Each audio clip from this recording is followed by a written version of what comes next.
চলে আসলাম quick physics solve 1 নিয়ে। এই সিরিজে আমরা 10টা লেকচার দিব তোমাদের জন্য। স্কলার সেন্টারের আজকের লেকচারে সবাইকে স্বাগত জানাচ্ছি। তো শুরুতেই যে বিষয়টা খুব গুরুত্বপূর্ণ সেটা হচ্ছে যে আবারও বলে নিই, গতি হুক করার শর্টকাট নয় শেখার। College gateway program 2026 Notre Dame, Saint Joseph ও হলি ক্রস কলেজে যারা এ বছর ভর্তি হতে আগ্রহী তাদের জন্য স্কলার সেন্টার এই প্রোগ্রামটা চালু করেছে এবং এই প্রোগ্রামের ওরিয়েন্টেশন ক্লাস হবে 13 জুন। আমাদের ফেসবুক ফলো করো, তাহলে বাকি তথ্যগুলো জানতে পারবে। চলো শুরু করি আমরা। আমাদের প্রথম কোশ্চেনটা হচ্ছে M4-এর একটি সুতা এবং এর সাথে M2 ভরের একটি বস্তু সংযুক্ত করে সিলিং থেকে ঝুলিয়ে রাখা হলে সিস্টেমটি স্থির অবস্থায় আছে। সুতার উপর সিলিং কর্তৃক প্রযুক্ত বল নির্ণয় করে। তো আমি একটা সিলিংয়ের ছবি আঁকি, এখান থেকে একটা সুতা দিয়ে আমি একটা বস্তুকে ঝুলাই দিলাম এবং এই বস্তুটার ভর ধরলাম হচ্ছে আমাদের প্রশ্ন মতে M2 এবং সুতাটার ভর হচ্ছে M1, রাইট? এখন আমরা জানি যে সুতা উপরের দিকে টান দিবে এবং এই টানের কারণ হচ্ছে নিচের দিকে একটা ওজন।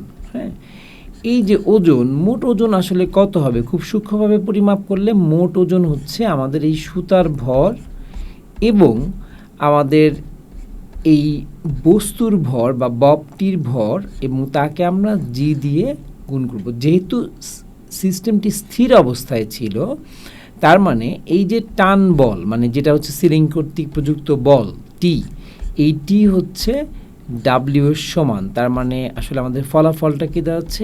M1 প্লাস M2 ইন্টু জি, রাইট? আমরা পরের প্রশ্ন চলে যাই। 100 ডিগ্রি সেন্টিগ্রেড তাপমাত্রায় 20 গ্রাম বাষ্পকে ঠান্ডা করে 20 ডিগ্রি সেন্টিগ্রেড তাপমাত্রায় পানিতে পরিণত করলে কত তাপ নির্গত হবে? দেওয়া আছে পানির আপেক্ষিক তাপ। এটা পানির আপেক্ষিক তাপ, অর্থাৎ ইউজুয়ালি আমরা এটাকে এস দিয়ে সূচিত করি এবং বাষ্পের সুপ্ত তাপ, মানে আমরা যেটা আমরাকে এল লিখি, আমরা এল ভি লিখতে পারি, এল ভেপর। হ্যাঁ, ভেপর মানে বাষ্প। এবং এ ধরনের ক্ষেত্রে আমি তোমাদেরকে বলবো যে প্রথমেই গ্রাফটা কল্পনা করে নিবে। ধরো যে 100 ডিগ্রি সেন্টিগ্রেড টেম্পারেচারে এখানে পানির বাষ্প আছে এবং প্রথমেই এই বাষ্প আগে পানিতে পরিণত হতে হবে। অর্থাৎ 100 ডিগ্রি সেন্টিগ্রেড টেম্পারেচারে এটাও 100 ডিগ্রি থাকবে, কিন্তু এই অবস্থায় হচ্ছে পানি, রাইট? এবং তারপরে এটি হচ্ছে আস্তে আস্তে 20 ডিগ্রি সেন্টিগ্রেড টেম্পারেচারে নামবে। মানে এইখানে যদি আসে, তাহলে এটা যদি 20 ডিগ্রি সেন্টিগ্রেড টেম্পারেচার হয়, তাহলে এইখানে আসতে কি পরিমাণ তাপ নির্গত করবে? তাহলে এই অংশে প্রথম অংশ হচ্ছে Q1 এবং পরের অংশে যদি Q2 তাপ হয়, তাহলে আমাদের মোট তাপ হচ্ছে Q1 প্লাস Q2, রাইট? তো Q1-এর তাপটা আমরা কীভাবে পাবো? Q1-এর তাপ খুবই সিম্পল, যে আমাদের ভর, যেটা পানির ভর 100 গ্রাম, পানির ভর হচ্ছে 20 গ্রাম এবং এই 20 গ্রাম ভরটা আমরা লিখব এম এল ভি, মানে লীন তাপের সাথে গুণ হয়ে যাবে। আর পরের অংশে যেখানে তাপমাত্রার পরিবর্তন আছে সেখানে আপেক্ষিক তাপ দিয়ে আমরা অঙ্কটা করব M S del theta, right? M S আমাদের ডেল থিটা। এখানে যদি এমকে কমন নিয়ে নাও, তাহলে কি দাঁড়াচ্ছে? M L V plus S del theta, right? তাহলে আমরা ভ্যালুগুলো বসায় দিই। ভ্যালুগুলো বসালে কী হবে? এখানে 20, এখানে হচ্ছে 2260 প্লাস এখানে হচ্ছে 4.186 ইন্টু আমাদের ডেল থিটা আমরা মুখে হিসাব করি 100 ডিগ্রি থেকে 20 ডিগ্রি, রাইট? তার মানে হচ্ছে 80 ডিগ্রি এখানে আসছে আমাদের ভ্যালুটা। আমরা এটা ক্যালকুলেট করি, তাহলে কি পাই? আমরা দেখতে পাচ্ছি যে আমাদের এখানে 4.186 এটাকে মাল্টিপ্লাই করে দিব আমরা, হচ্ছে গুণ করে দিব 80 দ্বারা এবং তার সাথে আমরা যোগ করব হচ্ছে 2260, রাইট? এবার এটাকে গুণ করে দিব আমরা 20 দিয়ে। তাহলে আমাদের আনসারটা কি আসতেছে? আনসারটা আসতেছে 51,897 জুল, রাইট? এটা হচ্ছে আমাদের আনসার। হ্যাঁ, আমরা পরেরটায় চলে যাচ্ছি। কোন ভৌত রাশির একক হচ্ছে এটা, রাইট? এখানে আমরা খেয়াল করি যে আমাদের বলের যে একক নিউটন, যেটাকে আমরা সংক্ষেপে নিউটন বলি, সেটা actually kg metre per second square এবং কাজ বা শক্তির একক জুল, যেটা সেটা হচ্ছে kg metre square second square. তো আমরা এই ধরনের কোনো কোশ্চেন পেলে আমাদেরকে প্রথমে যেটা করতে হবে, আমরা এটা লিখে নিব, কোথাও রাফ লিখে নিব, অথবা আমাদের কল্পনাও করতে হতে পারে কোনো ক্ষেত্রে বিশেষে, এবং সি ইনভার্স 1। আমরা এখানে দেখতেছি যে সি আছে, যেহেতু এটা হচ্ছে কুলম্ব, তার মানে এটা বিদ্যুতের একক হবে। তা আমরা এখানে যদি বিদ্যুতের একক চিন্তা করি, তাহলে বাকি অংশটা কিন্তু কাজের সাথে মিলে যাচ্ছে, রাইট? এই অংশটা কি হচ্ছে, কাজের সাথে মিলে যাচ্ছে। যদি মিল খুঁজে না পাও, তাহলে অ্যাটলিস্ট তোমাকে বলেরটা বুঝতে হবে যে mg মানে KG metre per second square, আর তার সাথে একটা কি হয়, মিটার, রাইট? এবং তারপরে কি, তারপরে হচ্ছে কুলম্ব। এটা যদি এফ হয়, এটা এফ, তার সাথে গুণ যদি এটা এম হয়, এটা হচ্ছে এস, মানে আমাদের এখানে হচ্ছে ওয়ার্ক, ডাব্লিউর ইউনিট কত, জুল। আর এখান থেকে যদি আমি নিয়ে আসি হচ্ছে কুলম্বকে, তাহলে দাঁড়াচ্ছে জুল পার কুলম্ব। তার মানে এটা হচ্ছে আমাদের বিদ্যুৎ বিভব বা একক বা ভোল্ট। আমরা কি লিখতে পারি, এটা হচ্ছে কি আমাদের বিদ্যুৎ বিভবের একক, রাইট? বিদ্যুৎ বিভবের বা তড়িৎ বিভব, এটা তড়িৎ বিভবের একক হবে। আমরা পরের কোশ্চেনে চলে যাচ্ছি। কোনো এম ভরের বস্তু বিস্ফোরিত হয়ে m1 m2 ভরের দুইটি টুকরায় পরিণত হয়, যারা পরস্পর বিপরীত দিকে যথাক্রমে v1 এবং v2 বেগে ছিটকে পড়ে, তবে তাহলে v1 এবং v2-র অনুপাত কত? আমি এখানে কিছু তথ্য লিখেছি, বাট আমরা একটু এই ব্যাপারটা এরকম করে দেখি যে একটা বস্তুর একটা পার্ট আর এটা ধরলাম আর একটা পার্ট, এবং এখানে যদি এটা m1 এবং এটা m2 হয়, এবং সেক্ষেত্রে এটা যদি এই দিকে যায় অর্থাৎ v1, এবং এই বস্তুটা যদি এই দিকে যায়, এটা হচ্ছে v2, তাহলে বিস্ফোরণের বিস্ফোরণের পূর্বে আসলে বস্তুটি স্থির ছিল, এবং বিস্ফোরণের পরে এই পাশের m1 বস্তুটার m1 v1 এবং m2 v2 এদের যে ভরবেগ, এটা সমান, অর্থাৎ m1 v1 এবং m2 v2 যদি সমান হয়, যেহেতু স্থির ছিল, স্থির অবস্থায় তাদের ভরবেগের পরিমাণ ছিল 0।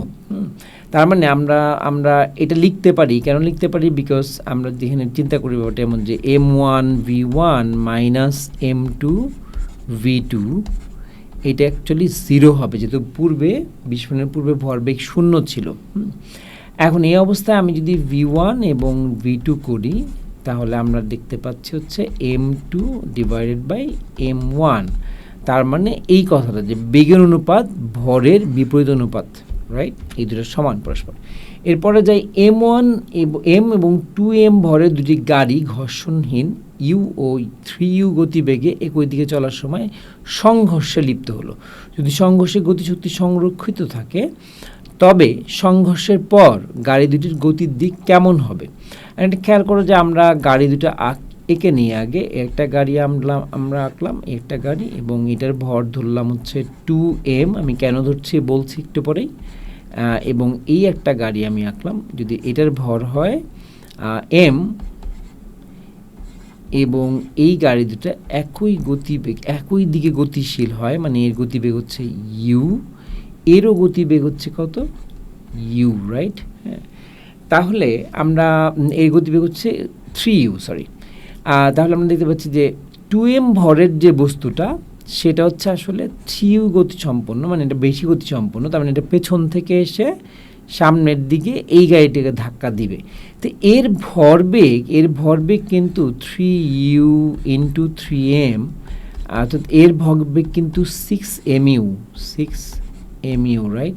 কিন্তু এর ভরবেগ জাস্ট mu, তার মানে এটা অনেক ভরবেগ নিয়ে এটাকে এসে আঘাত করবে, এবং আঘাতের পর যেটা হবে, এই প্রথম গাড়িটার গতিবেগ আরও বেড়ে যাবে, মানে এর গতিবেগ হচ্ছে বেড়ে যাবে।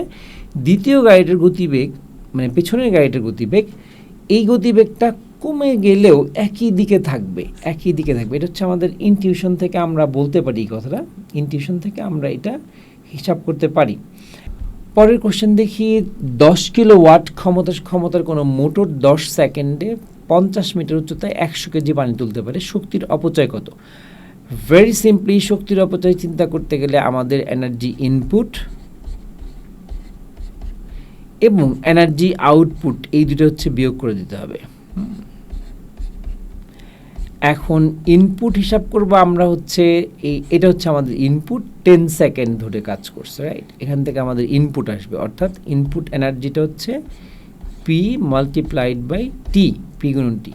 আর আউটপুট হচ্ছে আমাদের কতটুকু পানি তুলেছি, কত উচ্চতায় তুলেছি, এটা হচ্ছে আমাদের এইচ আর এটা হচ্ছে আমাদের এম। তাহলে আমরা আউটপুট পাবো হচ্ছে mgh, রাইট? তাহলে আমরা যদি পি এবং এটা যেমন কিলো ওয়াটে আসে, এটাকে যদি সরাসরি জুল পার সেকেন্ড করি, মানে 10,000 হয়, 10,000, এবং যদি এখানে 10 হয়, সেকেন্ড কাটা যাবে, রাইট? আর এখানে mgh, এম হচ্ছে 50 এবং জি হচ্ছে 9.8 আর এইচ হচ্ছে আমাদের 100, রাইট? ক্যালকুলেটর যদি আমরা হিসাব করি বিষয়টাকে, তাহলে প্রথমটাই আমরা পাবো কত? প্রথমটাই পাবো হচ্ছে আমাদের 10 লক্ষ, রাইট? এখানে পাবো আমরা কত? এখানে পাবো আমরা 10 লক্ষ। দ্বিতীয়টা ক্ষেত্রে আমাদের হিসাবটা কত হয়? 50 মাল্টিপ্লাইড বাই 9.8 মাল্টিপ্লাইড হচ্ছে 100, অর্থাৎ 49,000। তাহলে আমরা যদি 49,000 বিয়োগ করি, 49,000, তাহলে আমরা দেখব যে আমাদের অপচয় হচ্ছে 51,000 জুল বা 51 কিলো জুল, রাইট? এটা হচ্ছে আমাদের আনসার।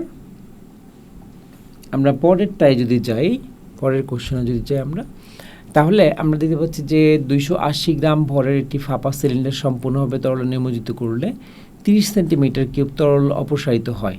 ব্যাপারটা এমন যে আমরা যদি কোনো জায়গায় এরকম একটা পাত্রে পানি কল্পনা করি এবং এই পর্যন্ত পানি ছিল, যখনই আমি এর মধ্যে ওই ফাঁপা সিলিন্ডারটা দিয়েছি,